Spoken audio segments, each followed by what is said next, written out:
Là, ça, ma fierté. What time is it? Une Swatch Headbanger. Mais c'est une Swatch géante. Mec, ça tue pas quand même la Swatch géante? Trop bien ou pas? What time is it? C'est l'heure de regarder Talkie-Walkie. Talkie-Walkie, Talkie, Walkie, Talkie-Walkie, Talkie, walkie, Talkie, walkie, Talkie, Talkie, walkie. Talkie.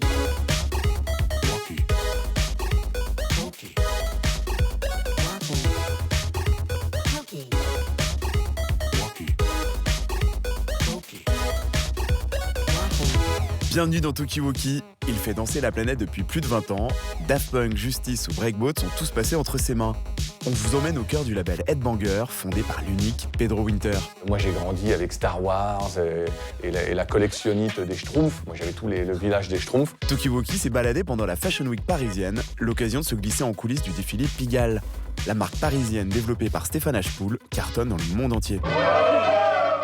Un mystérieux indicateur nous a donné rendez-vous dans une épicerie. Ça tombe bien, on était à court de biscottes. Mais tout de suite, c'est le charmant Pedro Winter qui nous ouvre son cœur. Salut Talkie-Walkie, bienvenue chez Headbanger. Entrez, regardez. Comme il fait bon vivre ici. Je m'appelle Pedro Winter, j'ai 44 ans. Je suis le fondateur et patron du label Headbanger Records que j'ai monté en 2003. Je suis aussi éditeur avec Headbangers Publishing. On édite des livres d'art, de photos et de graphisme autour de la musique. Et je suis aussi DJ le week-end depuis une vingtaine d'années maintenant. Alors chez Headbanger, on a signé Mr Flash, DJ Mehdi, Justice, Crazy Bolded, Vicarious Bliss, DSL, Sébastien, Zongamin, Cassius, Breakboat, Huffy, Fids, Monsieur Oiseau, Mid, Sabrina et Samantha, Laurent Garnier est venu faire un petit passage sur le label, Busy P évidemment, mon artiste préféré, Boston Bun, Borussia. Et voilà. Hein. Qu'est-ce que je vous sers, ma petite dame? Vous êtes plutôt tech house, tribal funk, hip-hop chinois? J'ai tout. Je vous sers quoi? C'est le bazar. Là, je peux pas faire le Si, non, là, je sais un peu. Là, c'est les old schooleries hip-hop, celluloïd. Ma collection de Run DMC, parce que je suis fan de Run DMC. Donc Run DMC, en veux-tu, en voilà. Ah, et regarde ce qu'il y a, Renaud. Toi, il y a plein de choses dans ces bacs à disques. Il y a même la... Hop, celui-là, il est pas trop bien. Il y a plein de gens, quelquefois, qui frappent, qui disent « Est-ce que je peux acheter des disques ?» C'est ma collection de disques. Pendant longtemps, ça a traîné dans une cave et j'ai eu envie de les ressortir et de repiocher un peu dedans. Il y a un truc assez inspirant dans le mélange musical. Regarde, Run DMC Noël que j'avais sorti pour les fêtes, Herbie Hancock, et en même temps, voilà, la musique de Truffaut, les 400 coups, les Fraggle Rock, que je ne saurais trop vous recommander.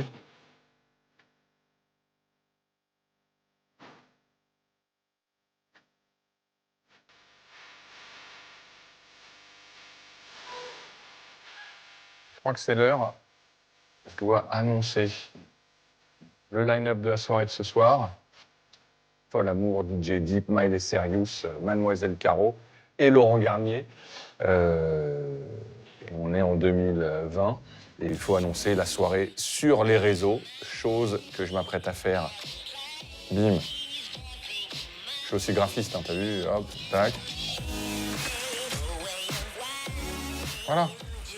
Ce picture disc de E.T. résume plutôt bien nos influences, mais tu vois, c'est pas incompatible justement avec Gainsbourg par exemple, ou avec Bowie, ou avec les Clash par exemple. C'est Futura 2000 qui a fait cette pochette, qui est un graffeur mythique new-yorkais. C'est pour ça que dès le début, en 2003, quand j'ai monté le label, j'ai fait appel à Somi, qui est le directeur artistique du label, et qui lui a tout de suite su donner un ton et une couleur au label, en prenant des ingrédients comme ça à droite à gauche, donc de la culture graffiti, de la rue, et en même temps, il se clashait avec les artistes du label, parce qu'il n'était pas non plus tout seul aux commandes.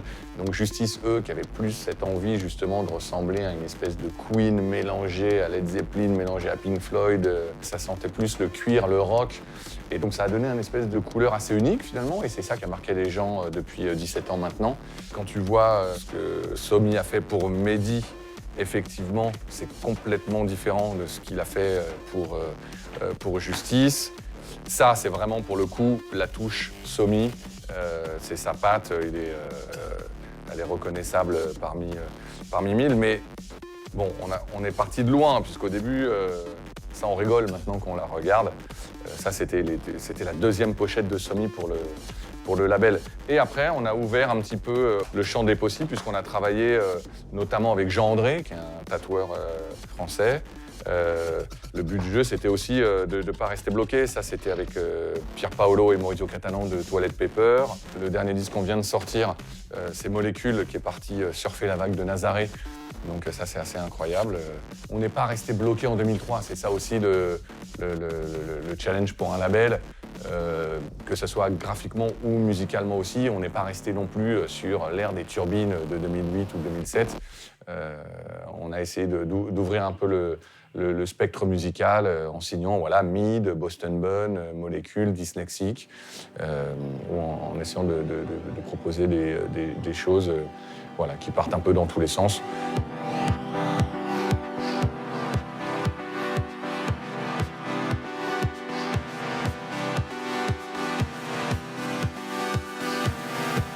Un des soucis d'être dans le même endroit depuis 20 ans, c'est que j'accumule les bibelots, les souvenirs de tournées, de rencontres, de voyages. Donc il y en a un peu partout, à droite, à gauche. Évidemment, c'est mon bureau. Chez moi, je me ferais un peu gronder par ma petite amie. Qu'est-ce que j'ai? Regarde, j'ai même gardé des pop-corns des 15 ans d'Headbanger. On avait fait un concert classique et symphonique au Grand Rex. On avait fait rejouer tout le catalogue par un orchestre. Donc j'ai gardé cette petite boîte à pop-corn. Je vous déconseille de goûter le pop-corn. Voilà, ça j'adore, moi, ce genre de conneries. Ça, on a fait ça pour les 10 ans d'Headbanger. Là, je tiens dans la main le MTV Award 2006, Best Video, Justice vs. Simian, We Are Your Friends. Donc ça, c'était un clip de Jérémy Rosan. Et l'anecdote, c'est que c'est ce même award qui a rendu fou Kanye West, qui est monté sur scène et qui a embrouillé Somi. Alors, pauvre Somi qui se retrouve comme ça sur scène, qui voit Kanye West débarquer. Mais moi, j'ai fait un clip qui a coûté $1 million. Je sais même pas qui vous êtes. Ça nous a aidé de dingue, puisque ça a été finalement la meilleure promo qui puisse nous arriver. Et c'était 2006, effectivement, un peu le déclic. C'était 1 an avant la sortie du premier album de Justice.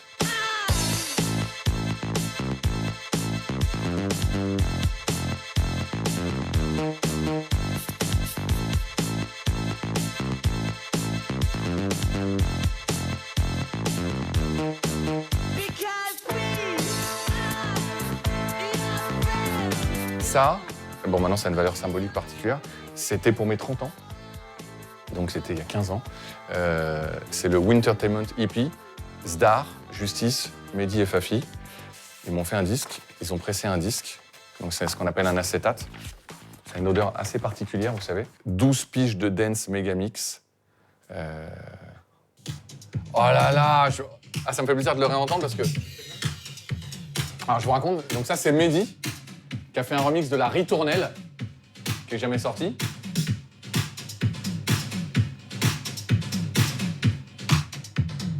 Bon, j'avance, parce que ça dure 8 minutes.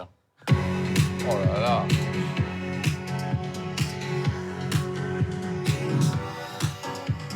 Wouh!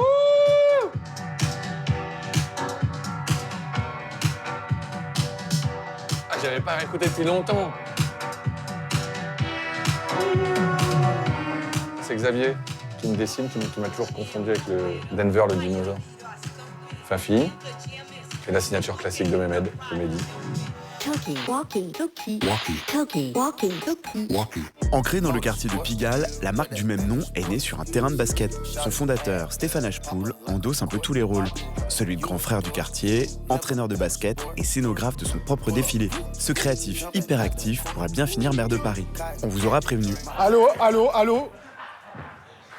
Ah, on est sur Tokiwoki, non, il paraît. L'émission sur France 3. Attends, je dois parler. I got 2 hoes like skinny chocolate. Throw the game when I walk into my block list. Got my ex tryna put me on a block list. It's always somebody ex tryna pop shit. It was flat then. Je m'appelle comment en fait? Je dors pas beaucoup, donc tu sais, je fais la fête, je joue au basket. Je m'appelle Stéphane, je viens de Paris, je kiffe ma ville, j'adore la couleur. On est chez nous là. rue du Perret, à Pigalle. On a ouvert ce terrain il y a 10 ans. Peu à peu, on a mis des couleurs, ça a amené des gens, une énergie. Les filles venaient, c'était chaleureux. Et puis c'est devenu un endroit de vie avec toute une scène de gens. Eh, c'est bien Bilal.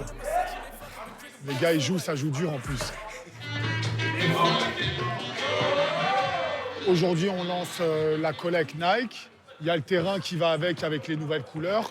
Et après, je présente une réinterprétation théâtrale de tout ça. Donc du sport, du basket, de la fête d'après qui s'appelle la Jazz Partouze, où il y a des musiciens dans les chambres, on s'amuse bien. C'est un mélange entre les mondes que j'apprécie, qui sont le basket, qui sont la jeunesse, qui sont le théâtre, et qui sont le jazz et la musique en général.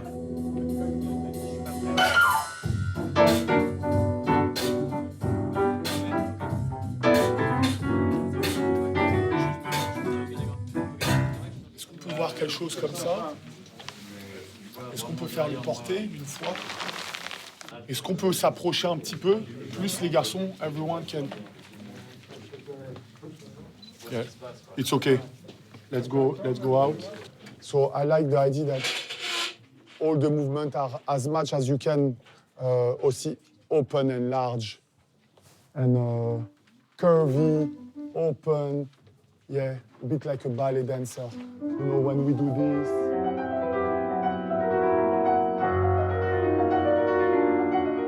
Je mélange quelque chose de très sportswear. On est là, on rock, on est dans nos quartiers, on fait du sport. Après, je mets en scène tout ça, je réinterprète le basket, donc le thème orange, la balle orange, ça m'a changé la vie.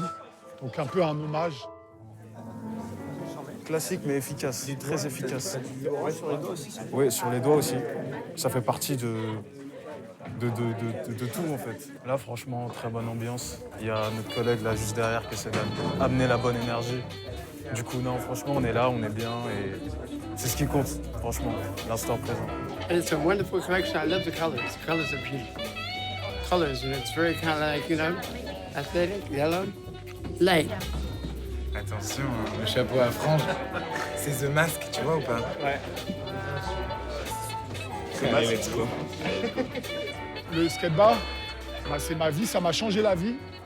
Ça m'a donné beaucoup d'éthique de travail, de dompter le temps, de m'occuper de jeunes, de m'occuper de moi, de faire partager à beaucoup de gens. Donc ouais, autant dire que c'est plus que important, ça a changé ma life.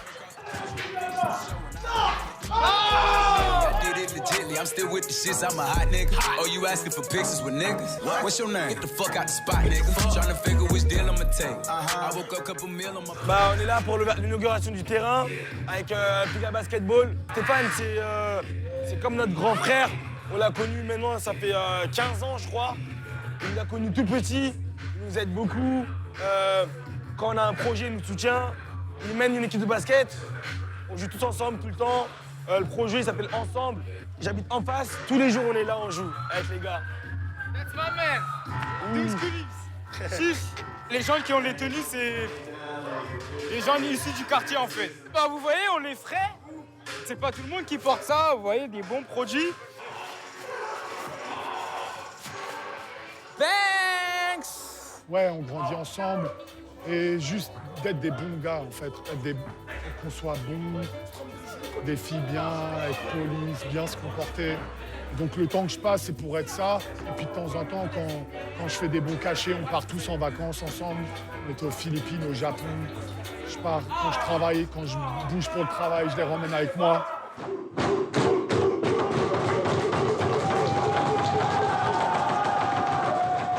Aujourd'hui, je suis venue donner de la force à Stéphane, à Pigalle et à Rue du Perret. C'est la marque à suivre parce que c'est authentique, c'est vrai et c'est ambitieux. L'importance de la mode, c'est de pouvoir créer et réaliser ce qu'on a dans la tête et de le rendre réel. Le style de Stéphane, en 3 mots, confortable. J'arrive pas à dire confortable.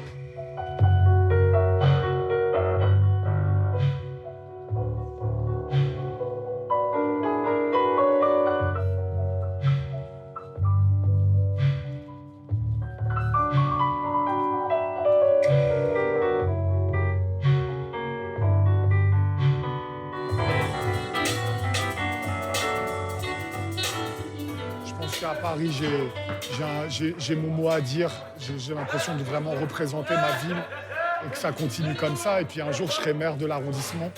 Ça, c'est quand je vais arrêter de me balader torse nu en été sur mon vélo.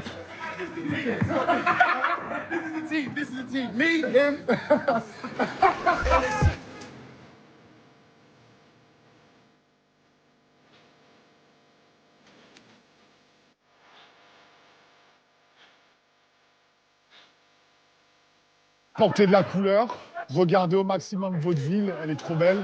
On essaye de pas trop se plaindre, d'être bon avec les autres.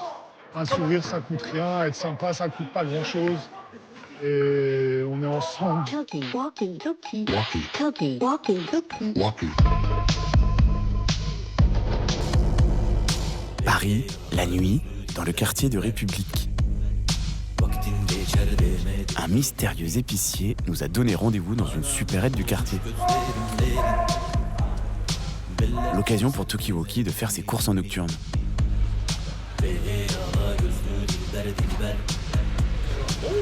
Bonsoir. Vous avez de l'huile d'olive, s'il vous plaît? Oui, juste là sur l'étagère. Merci. Pour un cadeau, j'ai cherché une tour Eiffel à acheter. Oui, bien sûr. J'ai les porte-clés ou j'ai la petite ou la grande? Je vais prendre la grande, s'il vous plaît. Et je vais prendre une lampe de poche aussi. Vous avez du sparadrap micro-poreux, s'il vous plaît? Oui, juste là. Est-ce que vous avez des préservatifs, s'il vous plaît? Oui, juste ici. Bonsoir, monsieur. Est-ce que vous auriez de la graine de couscous, s'il vous plaît? Regardez juste ici. Où ça? En face de vous. Ah, ok, d'accord. Choisissez la bonne boîte. Celle-là... Je sens plus celle-là. Ça me dérange pas. Je vais prendre celle-là. Oh! Mais qu'est-ce qui se passe?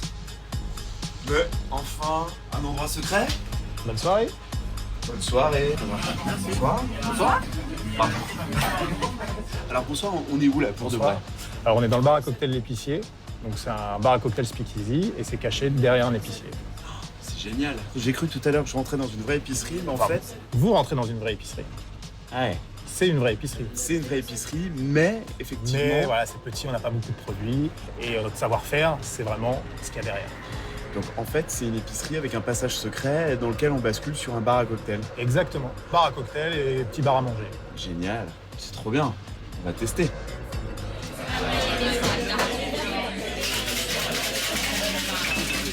Bonsoir. Bonsoir, bienvenue à l'épicier. Alors on est où là? Là, on est en direct du lieu de production à l'épicier et tous les bonnes boissons sortent. Qu'est-ce que vous êtes en train de nous préparer?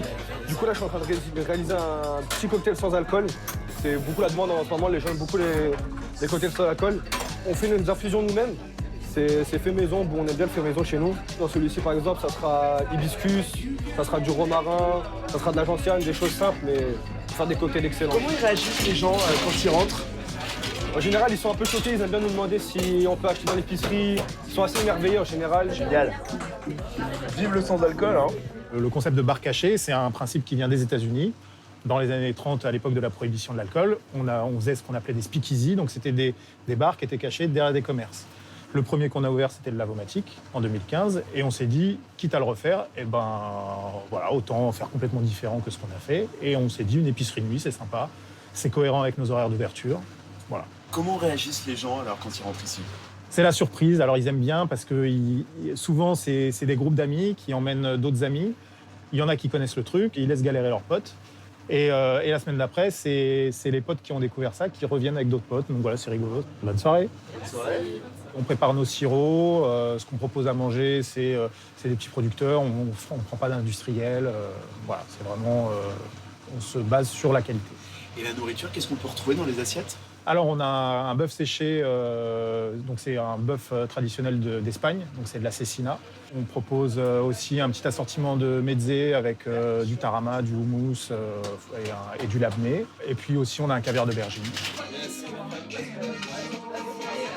Alors, j'ai tout d'abord testé une première boîte de couscous sans effet.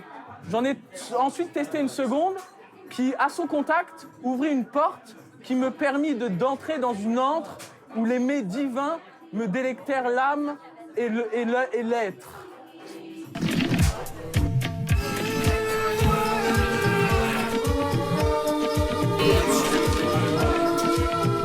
Ben non, mais c'est assez ouf parce que en fait tu rentres dans ce truc, c'est une épicerie. Donc déjà ça c'était bizarre, bon c'était ton idée mais Et après, t'arrives là-dedans et là, c'est le changement d'ambiance total. T'as l'impression d'être un peu à Marrakech.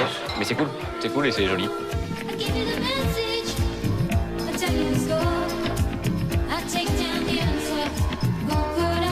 Au revoir.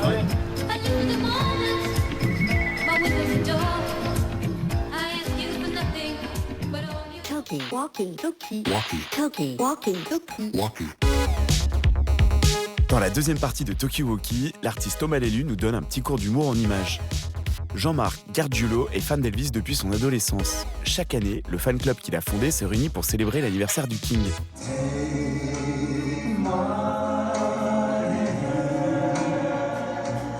Il est notre drôle d'oiseau du mois.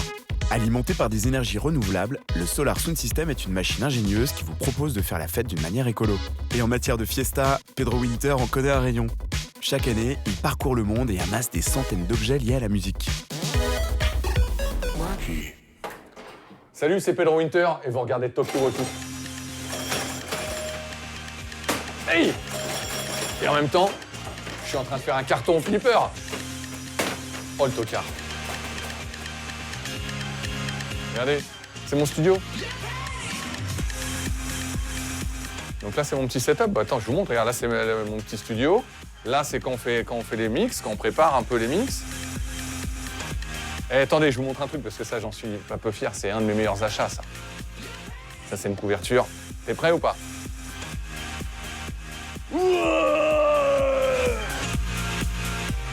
Elle défonce pas? Elle fait. Non mais là, fallait pas m'emmener là, les gars. Regarde, là, c'est tous mes passes de l'époque. Oh merde. Oh non, regarde comment j'étais jeune. Non, attends, vas-y, je peux vous montrer un truc de gaulerie, là. Là, c'est ma collection de The Face, parce que The Face, c'était un magazine anglais qui était aussi une belle fenêtre pour découvrir d'autres cultures, et notamment la club culture dans les années 90. Et ça, c'est une couve de The Face qui n'est jamais sortie. Ça, c'est un petit cadeau entre nous, pop culture, là. Parce qu'en fait, Eminem, sur la vraie photo, il a un débardeur orange, et le photographe s'est amusé à le mettre en rose. Ils ont fabriqué. Eminem a interdit la sortie de ce numéro. Voilà. Donc ce numéro The Face Eminem Rose, il est qu'ici. Une cave, voilà, une cave, ça sert à entreposer des disques, du papier bulle, des souvenirs, des baskets évidemment. Venez, je vais vous montrer un petit truc. Nous sommes en janvier 1997, premier album de Daft Punk, Homework. Et à l'intérieur, il y a une recomposition de la chambre des Daft Punk.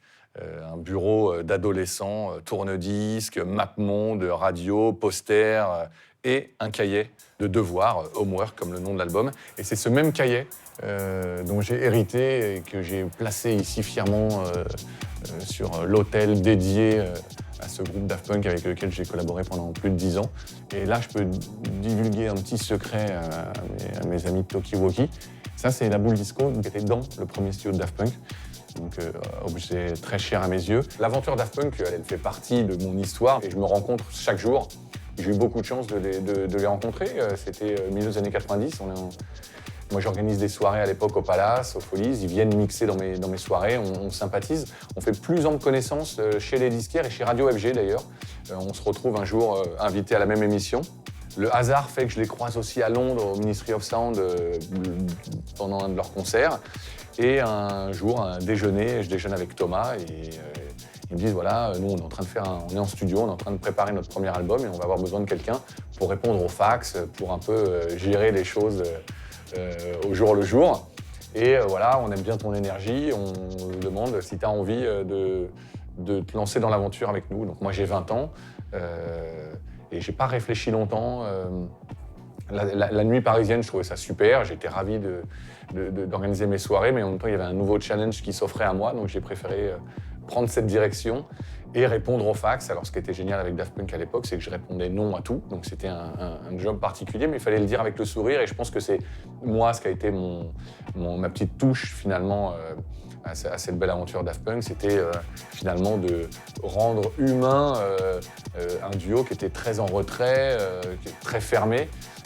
Et donc j'ai travaillé avec eux pendant 12 ans, j'ai tout appris avec eux, j'ai appris mon métier, j'ai grandi avec eux. Donc c'était une expérience assez incroyable, donc je leur dois beaucoup. Et évidemment, toute cette collaboration a fait qu'ensuite j'ai eu moi les moyens de créer mon propre label, eu les connaissances suffisantes pour monter ce business et ensuite donner mes conseils, transmettre finalement ce que j'avais appris avec les deux robots. Alors dans la famille disque d'or, il y en a quelques-uns, bon il n'y en a pas des milliards ici, mais c'est des disques assez symboliques. Et, donc ça c'est celui pour Homework, premier album des Daft, 100 000 exemplaires vendus en mai 97. Donc l'album est sorti en janvier, donc ils ont vendu 100 000 albums en 4 mois, ce qui était plutôt une bonne chose à l'époque. Justice, donc ça c'est les petits cousins, pareil, 100 000 copies, donc ça c'était... Voilà, c'était 8 ans après avec le premier album Cross. Tout chaud, tout beau, disque de diamant pour le morceau Baby I'm Yours de Breakboat. Donc là, on peut lire pour plus de 50 millions de streams. Alors, encore une fois, il y a des rappeurs français, Jul, 50 millions, ça ne lui fait pas peur. Hein. Mais pour nous, c'est un symbole assez fort quand même. Et surtout, la fierté là, c'est d'exporter en tout cas la musique française aux 4 coins du monde, que tu sois écouté en Corée du Sud, au Brésil, au Chili, au Danemark. Et on a une chance inouïe d'aller pouvoir comme ça jouer aux 4 coins du monde et faire danser les gens.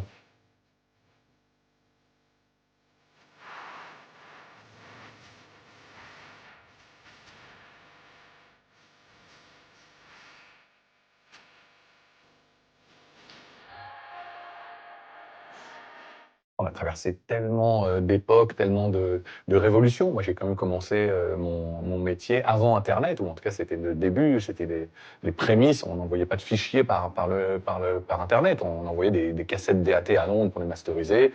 On les faisait remettre. C'était des choses encore physiques. Donc, finalement, d'avoir traversé tout ça, tous ces chamboulements à la fois technologiques, à la fois aussi de façon d'écouter et de consommer la musique, l'arrivée du streaming, la disparition du format CD qu'on est en train de vivre nous tous là aujourd'hui, la rapidité de l'information, tous ces chamboulements font que peut-être on est des témoins privilégiés finalement d'une révolution qui est aussi importante que l'électricité ou l'imprimerie. En tout cas, moi, c'est comme ça que je le vois. Hein. Internet, c'est une révolution qui chamboule nos sociétés et particulièrement la musique, notre façon de la produire, notre façon de la promouvoir, de la vendre et de l'écouter. Moi, j'ai grandi avec des Ghetto Blasters, mes lecteurs de cassettes, mes cassettes Orange, mes cassettes de Metallica. Et donc, c'est un format, effectivement, aujourd'hui complètement désuet. Tiens, regarde, je peux même te montrer celle-ci. Regarde, Stevie Vai et Guns N' Roses. Il y a un peu de folie à garder ce genre d'objet, puisqu'aujourd'hui, encore une fois, en streaming, on a tout. Mais quoique, il n'y a peut-être pas tout, notamment ce disque-là qui est dans ce... Alors ça, c'est assez génial. Ça... J'ai acheté ça à Singapour. Et en fait, c'est de la vieille musique traditionnelle de Malaisie. Et genre, c'est une sorte de beatmaker à la JD, local. Et ça défonce, quoi.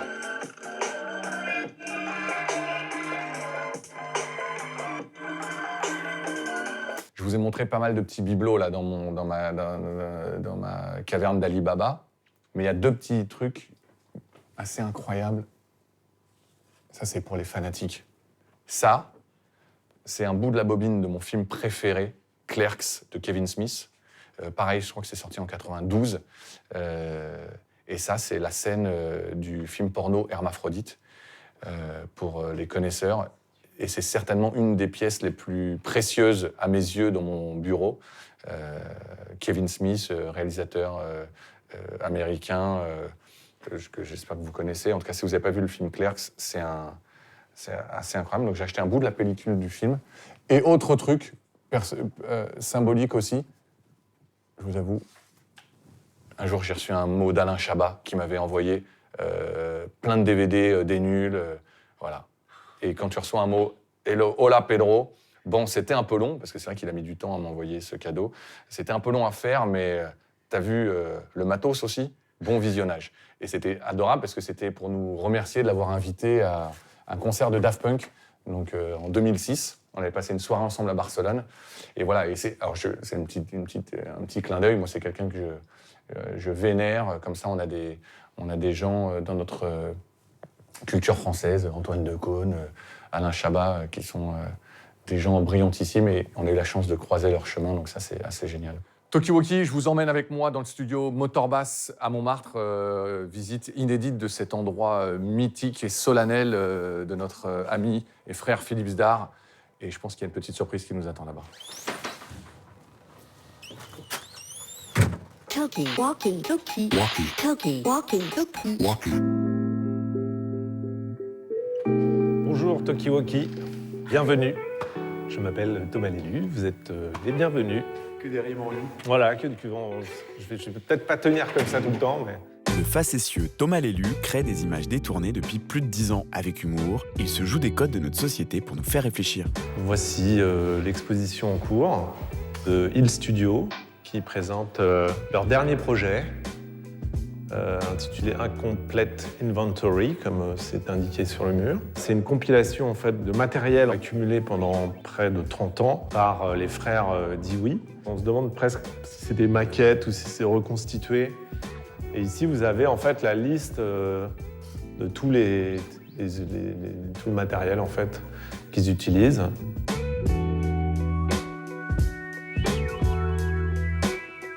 Pour moi, Instagram, c'est d'abord une agréable surprise parce qu'on a le retour en direct des réactions, on a l'avis du public.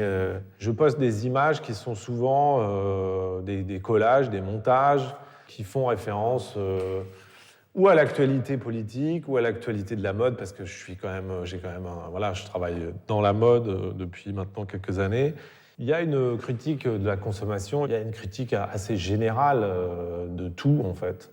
Je crois que c'est plus une philosophie, un état d'esprit qu'une critique qui va s'attacher à tel ou tel domaine. C'est quand il pensait avoir arrêté Xavier Dupont de Ligonnès et puis finalement il s'était trompé. Je me suis dit, j'ai mis la tête de cette affreuse personne. Là, par exemple, c'est une image de Timothée Chalamet avec Lily Rose Depp. Ils sont sur un espèce de petit bateau et j'ai rajouté le papa en Pirates des Caraïbes qui guette, quoi. Là, on a Vin Diesel donc en diesel. Là, c'est une des piscines à débordement en Asie. Donc, j'ai fait une merde de déchets plastiques, toujours dans le contraste. Harrison Ford, tout simplement. Pourquoi se prendre la tête?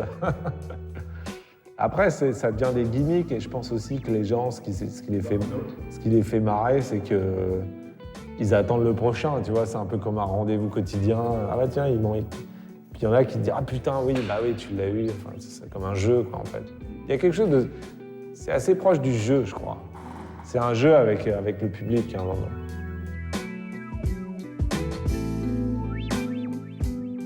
Voilà, donc j'ai sélectionné quelques images en préparation. J'avais envie d'illustrer, en fait, aujourd'hui, il y avait la présentation Moncler, les doudounes à Paris, pendant la Fashion Week. Et comme il caille dehors, du coup, je suis allé chercher des photos d'abribus.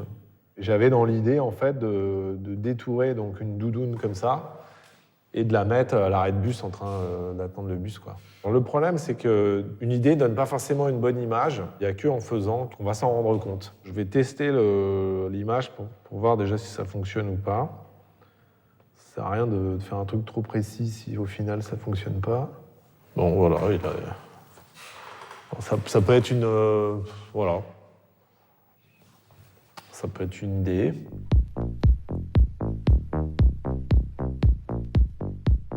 Récemment, oui, j'ai fait une nouvelle série.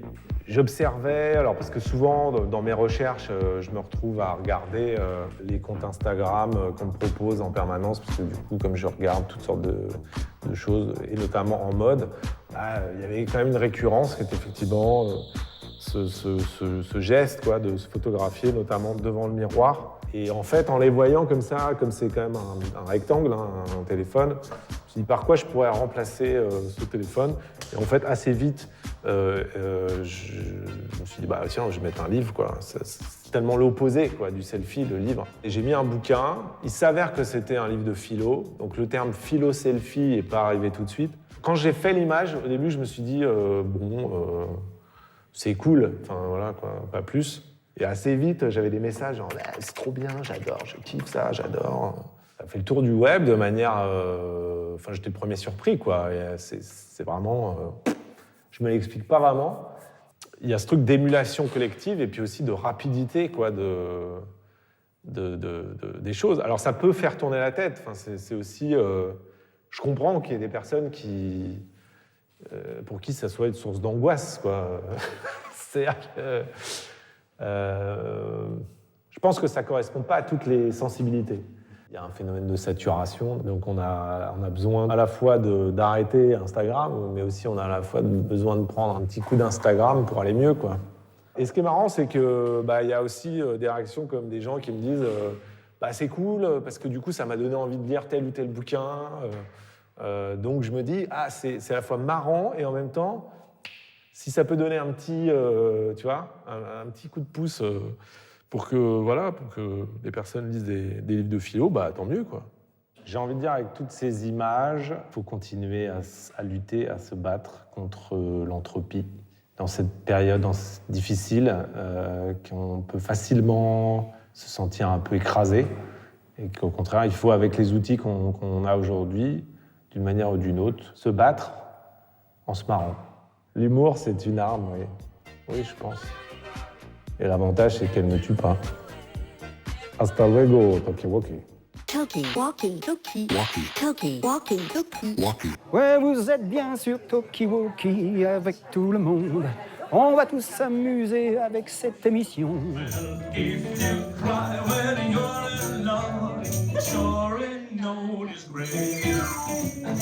One for the money, two for the show. Cette année, Elvis aurait eu 85 ans. Chaque année, Jean-Marc organise la réunion du club des amis d'Elvis dans une petite salle des fêtes de Villejuif. Trop mignon. Hey Malik, qu'est-ce que tu fais là? Tu vas consommer dehors? Tu prends pas la charcuterie chez moi? Bonjour Toki Walkie. Je suis Jean-Marc Gargiulo, président du club Les Amis d'Elvis. Treat me nice. J'ai rencontré Elvis, oui, bien sûr, 3 fois dans sa loge et j'ai à peu près 80 concerts à mon actif. En 69, j'ai été à Las Vegas le rencontrer, le voir. Le colonel Parker, son manager, nous a, disons, favorisés puisqu'on était un club déjà venant de France. On était pratiquement les seuls Européens à être venus à Las Vegas voir son retour sur scène. Sergeant Elvis Presley is mustered out after 2 years of Army service. The rock and roll idol of millions is back on the scene. On a eu la grande chance de rencontrer Elvis, qui a été extraordinaire. C'est lui qui s'est intéressé de nous. Est-ce qu'on avait fait bon voyage? Est-ce qu'on allait venir le voir, revenir le voir? Ça a été vraiment une grande expérience de gentillesse. On savait qu'Elvis était un grand artiste, mais on ne savait pas qu'il était un être humain comme ça. Alors, qu'est-ce que c'est tout ça? Il sentait bon. Et ça, je peux vous le dire, puisque je me suis retrouvé collé à lui une fois dans le lobby de l'hôtel. Une sortie surprise, personne ne le sait. Et moi, je tombe nez à nez avec lui. Donc, je me colle à lui, et au moment où je cherche la personne qui va prendre une photo, j'écrase le pied d'Elvis, et on voit l'instantané. À 1 seconde près, la photo n'aurait pas été la même. It's one for the money, two for the show. You get ready now, go get don't you step on my blue shoe. Well, you can do anything, all for my blue shoe. Est-ce que tu aurais pu tomber amoureuse d'Elvis? Non, mais justement, je ne l'aurais jamais eu pour moi. Il était trop beau. J'aurais pas voulu l'avoir comme mari, ni comme amant non plus, parce qu'il y en a suffisamment ailleurs. Et puis, mais la voix d'Elvis, je vous dis, je vais avoir 90 ans. Il y a certaines intonations quand il chante, je le sens jusqu'au doigt de pied. Mais c'est vrai.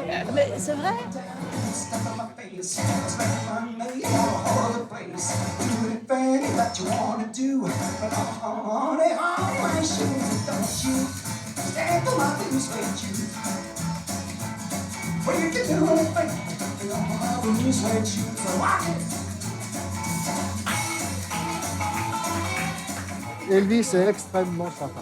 Il est tellement près de nous que quand je vais rentrer à Paris après mon voyage de 69, je vais avoir qu'une idée, c'est de revenir. Et ça fait 51 ans que je vais aux États-Unis grâce à Elvis. Attention, ma cravate Elvis, hein. C'est un collector. Hein. Ça doit faire 43 ans que je suis dans le club maintenant, à peu près. Et c'est le club qui m'a fait voir Elvis. Et j'ai suivi une tournée complète en Floride. J'ai fait mon rêve d'enfant, moi. Ça, c'est ma 3e rencontre dans sa loge à Las Vegas, toujours. Et il m'a offert un foulard que j'ai bien sûr conservé comme une relique. Et le foulard se trouve dans un coffre. Par contre, en 71, 2 ans plus tard, je traînais dans le hôtel, le lobby de l'hôtel, et Elvis et le colonel m'ont aperçu et m'ont dit « Viens, on a quelque chose pour toi, pour ton club ». Donc ils m'ont offert un package de 7 ou 8 foulards. Donc j'en ai mis un en vente et il a été vendu instantanément à 300 €. Et c'est un authentique foulard de Las Vegas et qui m'a été offert par Elvis. Donc c'est ça qui fait sa valeur. Salut Talkie Walkie. À bientôt. Happy birthday Elvis, the king.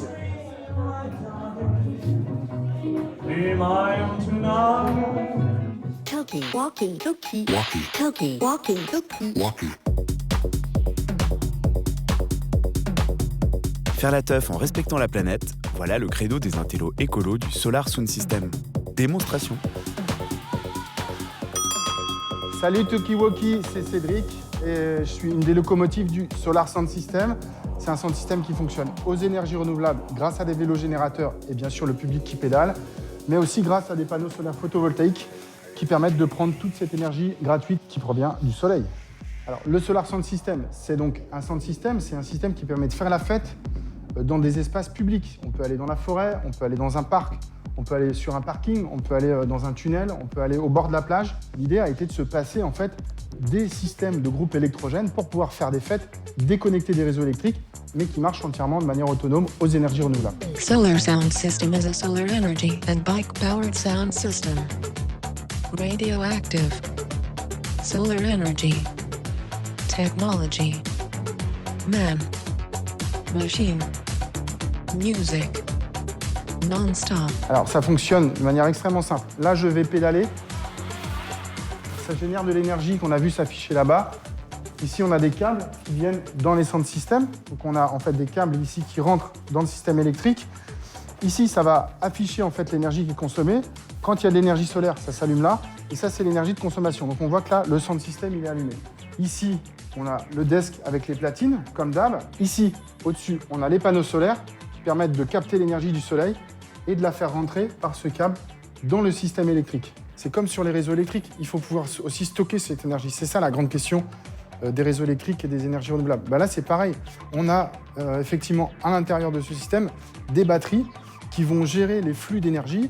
Quand on a trop d'énergie des vélos, ça va stocker. Quand il y a trop d'énergie du soleil, ça va stocker. Et ça va pouvoir la restituer plus tard quand le DJ il en a besoin et qu'il n'y a plus de soleil ou qu'il y a moins de gens qui pédalent.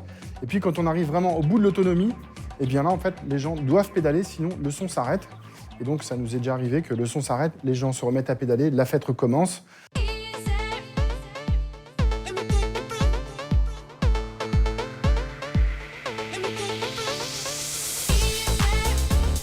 Tu connais les DJ, tu dis non, attention, on gère ton énergie, tu tournes le dos, hop, il monte derrière. Donc voilà, en fait, du coup, il épuise le truc, et à un moment donné, ça cut. Et là, du coup, les gens, vraiment, il faut qu'ils pédalent beaucoup. Et là, on gère mieux l'énergie. Et le DJ, du coup, il serre les fesses. Et ça repédale. Et c'est des moments qui sont quand même assez rigolos. On a rencontré ça plusieurs fois justement dans les fêtes qui continuent au bout de la nuit. Il y a de toute façon des gens motivés pour pédaler. Et ça les fait bien marrer. Ouais, ça crée forcément un peu de stress parce que toi, tu es là pour qu'il y ait de l'énergie sur ton sound system. Donc quand tu atteins les limites, ça te met quand même dans une situation qui n'est pas toujours facile. Mais en même temps, quand ça arrive, que les gens râlent et que ça repédale et que ça redémarre, il y a une énergie en fait qui est assez folle.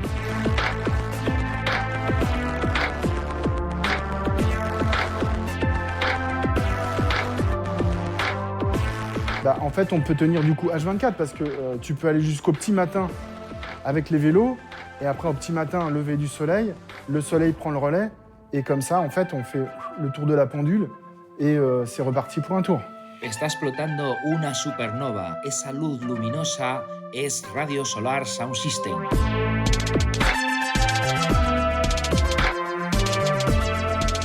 Là, en fait, on a fêté les 20 ans du Solar Sound System, qui est né il y a 20 ans à Lausanne, en Suisse. On a fait danser un paquet de gens. Et puis, ça continue de plus belle parce que je crois que les histoires d'énergie, d'environnement, ça ne s'améliore pas du tout. Et donc, il y a de plus en plus de gens conscients. Et donc, nous, on ouvre des consciences et on fait adhérer aussi au Solar Sound System et à tous les projets de recherche qu'on a derrière. Puisque du coup, ce projet-là permet bien sûr de financer d'autres sound systems, de financer la radio, parce qu'on a cette web radio hébergée à l'énergie solaire. L'avenir de cette technologie, je pense qu'elle a un bel avenir devant elle, parce que les histoires d'énergie renouvelable, c'est des enjeux tout à fait contemporains et c'est aussi des enjeux de demain. Donc je pense que c'est que le début d'une grande aventure qui est déjà balèze, mais ça risque de devenir assez massif ces prochaines années. Solar energy. Music. Talkie, walkie, talkie, Walkie. talkie, walkie, talkie. Walkie. Je vous fais kiffer un peu ou pas? Oh, regardez comme c'est beau là. Dans la dernière partie de l'émission, Pedro nous emmène dans un lieu chargé d'émotions, Motorbass, le studio du regretté Philippe Zdar de Cassius. Ma vie musicale est née dans le 18e arrondissement et elle perdure dans le 18e. Les Daft, Air, Cassius, Motorbass, ils avaient tous leur studio à Montmartre, quoi. Ah, on est arrivé. Donc là, je vous emmène au studio Motorbass de Philippe Zdar, plein cœur de Montmartre. Et on va voir ce qui s'y passe aujourd'hui. Donc là, on est chez Pimpin, une petite boulangerie qui fait l'angle de la rue des Martyrs et de la rue des Abbesses. Et c'est un peu le passage obligé avant d'aller au studio Motorbass. On ne vient pas les mains vides, on arrive avec des offrandes pour ceux qui travaillent. Et là, on va découvrir une petite surprise. Je crois que le studio est occupé aujourd'hui avec une belle session. Donc on va aller faire un petit coucou discret et rapide chez Motorbass. Vanille. Et 2, faites voir, ça m'en fait combien? 6, c'est bien.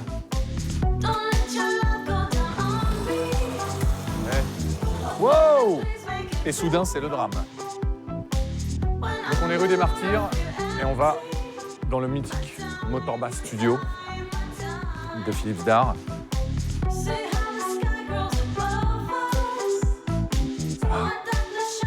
Ça bosse là? Salut, je suis là-haut. Ça va Mitch? Ouais, ça va bien? Super, et toi? J'ai ramené des petits cadeaux. Tiens, toi t'as un cadeau Antoine, toi t'as le cadeau du dessus. Toi t'as le cadeau du dessus. Toi t'as le cadeau du dessus, là. Ça c'est à moi? Ouais, ça c'est le cadeau de là. Et Mitch, t'as un bisou? T'as un bisou? Tu vois, t'as un bisou, des éclairs. Ouais, on a édité ça et je me suis dit que ça allait te plaire. C'est trop sympa. Je sais pas, est-ce que tu connais Stéphane Manel? Non. Et ben voilà, c'est un mec génial et je pense que tu vas adorer. Voilà. Il est bien à mettre quand même. Il est bien médium? Il est bien, ouais. Voilà. Est-ce que vous avez, bon là vous travaillez, vous avez mangé, vous avez fini de manger, vous avez pris le dessert? On n'a pas pris le dessert. Eh ben regardez, pistache, spéculoos. Spéculoos. Ouais. T'as dit spéculoos? On dit quoi, spéculoos? Ouais. Ah ouais, moi je dis spéculoos, t'as raison. C'est un peu slave. Excuse-moi, je te l'ai pas mieux vendu, spéculoos. Là on est chez Motorbass. Tu peux entendre, d'ailleurs, il y a eu beaucoup de bruit quand le monsieur a ouvert là-bas la porte avec les machines, qui vaut son pesant d'or d'ailleurs, qui mérite un petit détour. Studio mythique. Évidemment très particulier aujourd'hui, mais qui est un endroit qui respire la vie et le bonheur et la bonne ambiance, comme tu peux le voir ici. Et c'est le but du jeu, et c'est ce qu'on essaye de faire, nous tous, en tout cas tous les gens qui ont croisé le chemin de Philippe, et de faire en sorte que le studio reste à son image, un endroit convivial, où il se passe des choses, où on essaie de créer un peu de magie. Alors, c'est des choses qu'on ne contrôle pas forcément, mais justement, c'est pour ça qu'on invite des artistes. Les artistes s'invitent plutôt dans cet endroit et essayent aussi de s'inspirer des ondes et de faire des belles choses. Tu mets les pieds dans un endroit où a été fabriquée la musique pour laquelle t'as envie de faire de la musique. Donc c'est dans le sillage des disques que je préfère carrément au monde. Effectivement, c'est le studio de Philippe et donc là où il a produit tous ces trucs avec Hubert, Rapture, Cat Power, M, Cassius, la liste est très très longue. C'est un écrin cet endroit et des petits bijoux qui viennent s'y poser de temps en temps, il faut qu'ils soient bien reçus, qu'ils se sentent bien. Et parce que, exactement comme l'a dit Juliette, ils viennent pour un petit bout de temps et ils doivent délivrer et cracher cette magie. Et donc, autant que ça soit dans un endroit feutré, suave, doux, Et après, pour les nerds, il y a un équipement et des machines assez incroyables. Donc il y a de quoi aussi s'amuser pour les ingé-sons et les bidouilleurs. Ici, c'est la régie. On voit la SSL, qui est une console mythique. Enfin, c'est très, très, très rare. Tout ça, ce qu'on appelle les pool tech, que des effets. Enfin, c'est n'importe qui vient ici, qui aime bien un peu le matos, il est fou. C'est un endroit de rêve, en fait, pour un musicien. On est là que depuis ce matin, mais oui, j'ai trop hâte. Le piano est super, les éclairages, les couleurs. J'ai pris le truc, j'ai pitché avec Pierre des machins, parce qu'on pouvait pas rejouer parce que tous les sons étaient super. Donc c'est que à partir de trucs pitchés. Tu vois ce que je veux dire? Donc,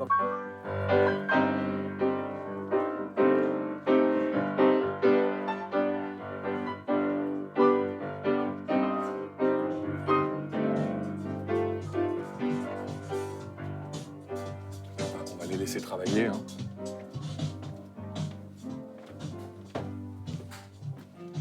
Là, c'est tous les souvenirs de Zdar, des disques d'or de M, de Phoenix, de Solar, des petites blagounettes, un dessin de son ancien appart, des essais de logos, un super portrait de Philippe.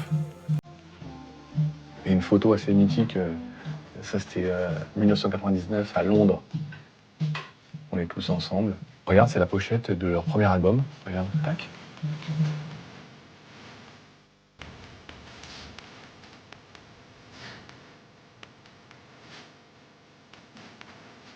Donc là, on est au fond du studio Motorbass. On est dans la salle des disques de Philippe Zdar. Une sacrée collection, comme vous pouvez le voir, du sol au plafond. Et ce qui est génial de cette pièce, c'est que c'est une pièce de stockage de disques. Et en même temps, elle sert à une prise de son, puisque là, il y a une batterie qui est installée ici avec plein de micros. C'est un studio, encore une fois, vraiment particulier pour nous parce qu'on a tous passé des heures ici. C'est l'endroit qui représente tellement mieux notre copain que c'est un endroit qu'on a envie de chérir et c'est un endroit qui a besoin de vivre, qui a besoin de musiciens. Donc là, c'est génial de voir Juliette Armanet en train d'enregistrer un peu de musique en ce moment. Il y a plein d'artistes du monde entier qui frappent à la porte pour venir ici aussi goûter à cette inspiration et à cette magie qu'offre un studio comme Motorbass. Donc voilà, donc c'est important de vous montrer cet endroit en plein cœur de Montmartre qui nous est cher.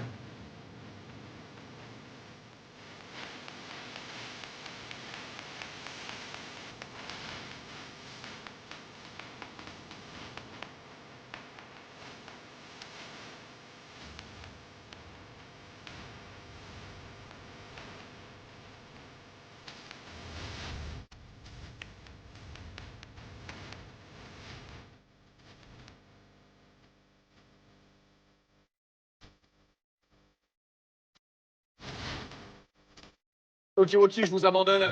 Il est l'heure d'aller vous coucher. Moi, je continue la soirée. Merci de m'avoir suivi. Et à une prochaine Toki Woki. Toki Walkie. Toki. Walkie. Toki Walkie. Toki. Walkie.